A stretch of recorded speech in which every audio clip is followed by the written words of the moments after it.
पूजा असते ना आपल्या घरामध्ये, भिंतीवरती आपण स्वस्तिक काढतो बघा, है ना, असं असं काढतो ना. म्हणजे कसं असतं, त्या टिंब असते ना मध्ये, ते टिंब आपल्याला दिसत नाही, त्या मधल्या टिंब पासून असं वाढायचं आधी. स्वलोकता, समीपता, स्वरूपता आणि सौज्यता, 4 मुक्ती दाखवल्या. मग पुढं अंतकरण, मन, बुद्धी आणि चित्त.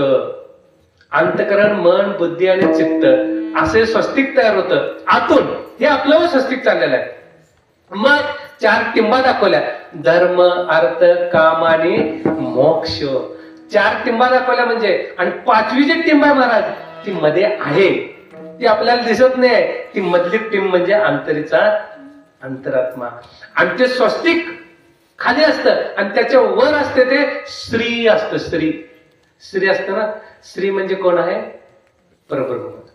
मग स्वस्तिक ज्या वेळेला संपतं, स्वस्तिक ज्या वेळेला संपतं त्यावेळेला भेटतो तो श्री.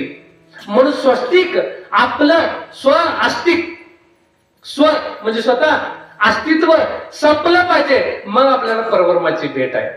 आपण मी किती शान आहे, मी किती आहे, मला किती येतंय, माझ्यामुळे सर्व आहे, मी करतोय म्हणून तुम्ही खाताय. घरात तुम्ही जावा बघा, आम्ही लई खातो म्हणतो. मी करतोय हा जोपर्यंत जात नाही ना, स्वस्तिक हा जोपर्यंत जात नाही ना, तोपर्यंत श्री म्हणजे परब्रह्म भेटणार. म्हणून मी पण आपला केला पाहिजे. म्हणून कृतयुगात ध्यानाला महत्व होतं, त्रेतायुगात होम हवनाला महत्व होतं, द्वापारयुगात पूजेला महत्व होतं, आणि कलियुगात नामाला महत्व आहे. म्हणून नाम संकीर्तन साधन सोपे, जळतील पापे जन्मांतराचे. म्हणा नाम संकीर्तन.